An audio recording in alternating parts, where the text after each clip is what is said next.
Welcome back to The Thermostat with Jason Barger. If you're currently on a commute, a walk, or just a micro break in your day, glad you're making time to step back, to think, and to reflect on the next steps on your journey. I've never been more convinced. The best leaders and team cultures in the world are the ones that make time to step back and calibrate their thermostat. I hope today's conversation leaves you feeling grounded and inspired. Now let's dive into today's topic to engage our minds and hearts in order to authentically lead and create compelling cultures wherever we are in the world. Courage is sitting in ambiguity. Courage is sitting in ambiguity. These words were etched across the top of my giant dry erase board in my home office back in 2008. I don't know where these words came from. That's not a famous quote.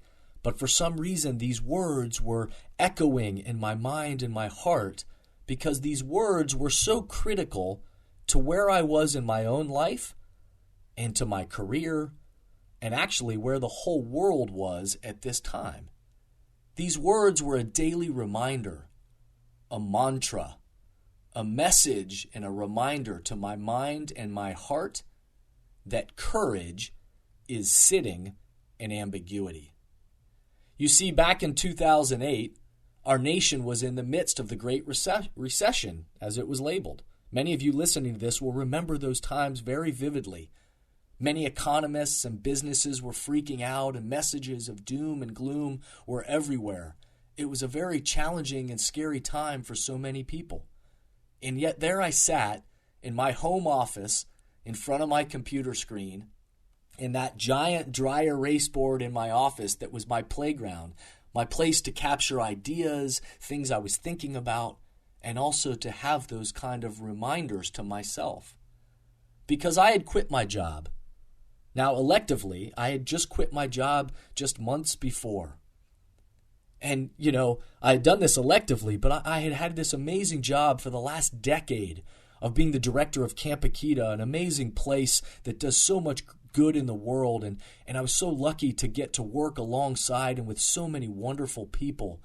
And I was also in a position where I had been leading these trips with hundreds of people to build houses for people living in poverty in Mexico. We built about 120 houses for families living in poverty, which then led into this building of houses in the Dominican Republic for families.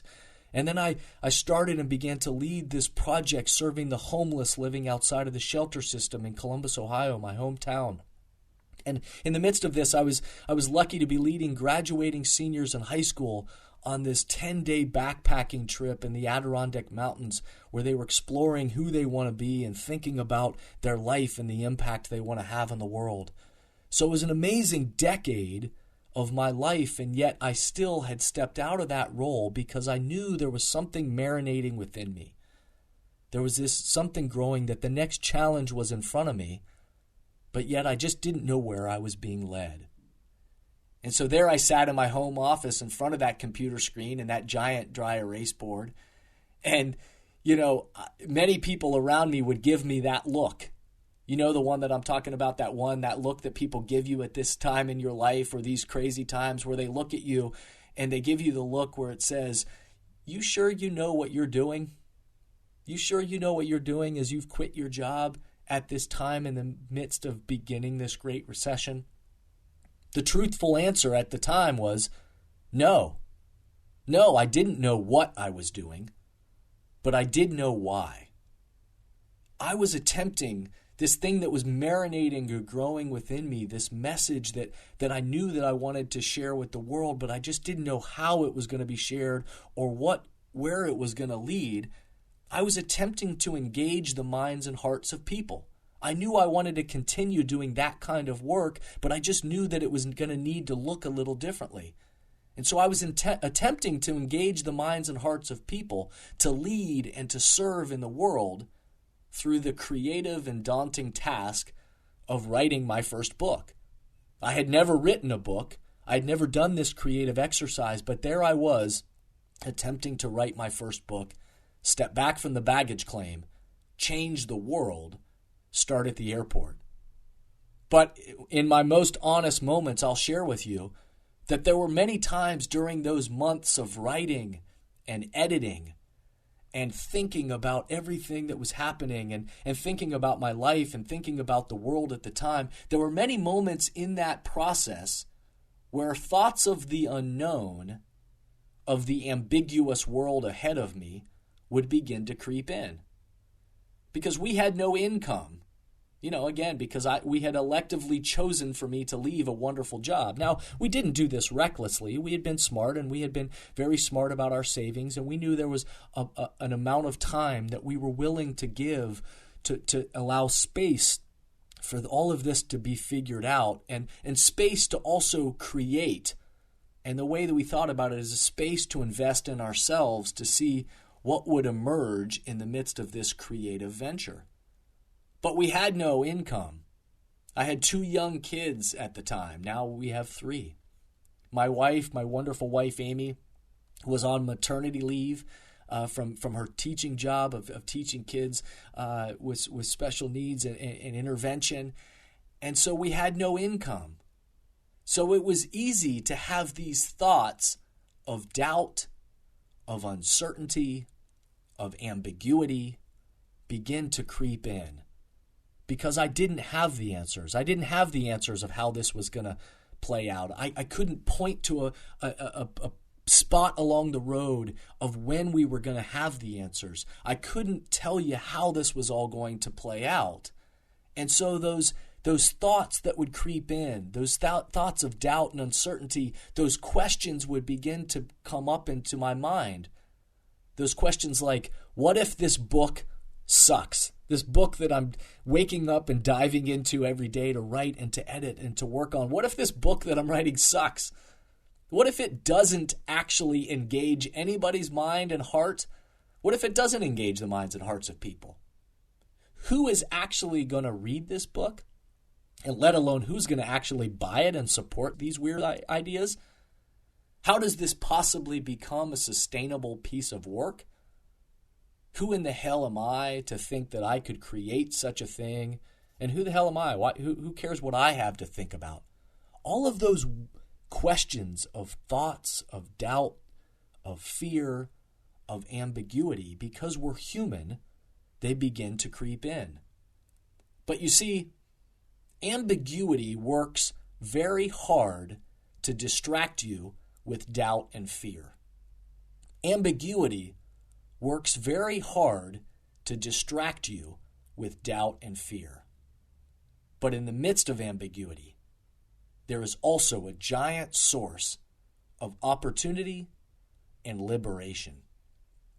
In each of those moments that I would feel these thoughts, of ambiguity, this doubt, this fear beginning to creep in while I was writing and editing this book and having these thoughts about the unknown. Every time I would feel those thoughts begin to creep in, I would stop. I would step back myself. And oftentimes I would get down on my hands and knees.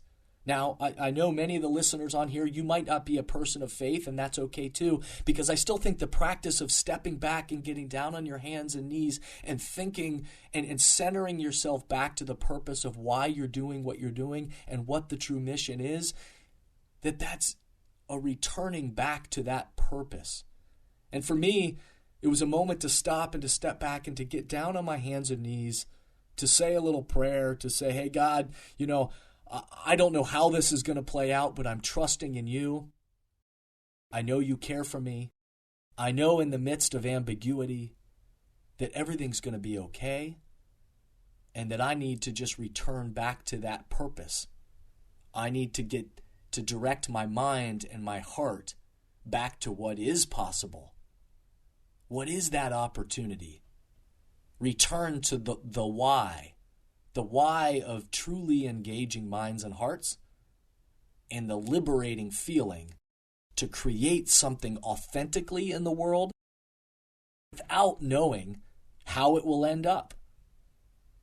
That liberating feeling, that to create something that is authentic and to be okay with the idea, to sit in that ambiguity and to realize and be okay with the fact that I don't have all the answers. I don't know how this is going to end up. Because you see, courage is being able to sit in ambiguity. Courage is being able to sit in those times, in those spaces in our life and our business when we don't have all the answers, but yet we return to the purpose of why we're creating, why we're working, why we're going in that direction. And that's when true courage shows up, is our ability to actually sit and be okay with that ambiguity. I've reflected a lot lately on those days as ambiguity has also arisen, again, with the fears and the doubts surrounding the recent coronavirus. Again, the fear of recession, the doom and gloom, and the scary narratives again begin to show up. This time, the physical safety of people, and sickness and illness is married with this economic uncertainty. We don't have all the answers. Even the people on the TV screens and on the news that are the experts and are predicting and modeling and putting all this information out in front of us, even they, the experts, don't have all the answers. In fact, we have many more questions than we do answers. And yet still, in the midst of these challenging moments and moments of ambiguity, it requires moments for us to stop what we're doing, step back, maybe get down on our hands and knees, or at least just find those quiet thoughts, those moments of pause, of meditation, of directing our minds and hearts away from thoughts of doubt and fear. And to focus on those things, focus on those people out there who are hurting. Focus our thoughts and our minds on those who are serving, those healthcare workers, those community leaders, those educators, those first responders, those neighbors that are reaching out to the people around us. To focus on the people that are serving and to even in the midst of these challenges are reaching out with positivity and care for other people. And to see this as an opportunity for all of us to step back, to think, to create, to engage with the people around us, and ultimately to lead. Because true courage is when we're able to sit in ambiguity, to sit in not having all the answers, to sit in that spot where doubts and fears try their hardest to distract us and creep into our thoughts and in our life and to our work and to our relationships. And yet to sit with courage in those moments and to find hope for tomorrow and then respond with positive actions for ourselves, for others, and for our world. To set a temperature, to be that thermostat that we all talk about, that thermostat that doesn't lead us into setting a temperature of fear and doom and gloom and doubt, but sets a temperature of courage, of hope, of care, and of actions that move us forward for ourselves, for others, and for our world. And so as always, I hope these messages engage your mind and heart and reach you wherever you might be in your life, in your work, in your relationships. And let me leave you with a couple of questions for you to ponder during these times. How do you allow yourself to sit in ambiguity? I know it's easy to distract ourselves, to try to run from ambiguity, to try to have all the answers. But how do you allow yourself to have the courage to sit in ambiguity? What mindset and actions do you want to lead? What actions and mindset do you want to lead you during these times? What doubts and fears do you need to let go of? What doubts and fears do you need to let go of? What are the things you need to take seriously and to have in front of you, but not let it control your doubt and your fear? And as you sit and breathe, what courage is needed today in your life, for your family, your business, and our world? Courage is sitting in ambiguity. Thank you for listening to today's podcast, and I hope the messages and questions stimulate positive change along your path. As always, if these messages resonate with you and add value to your life, I hope you'll help amplify them throughout the world.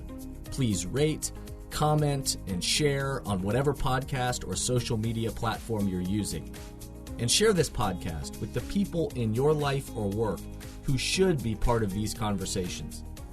That way, this spirit does, in fact, spread.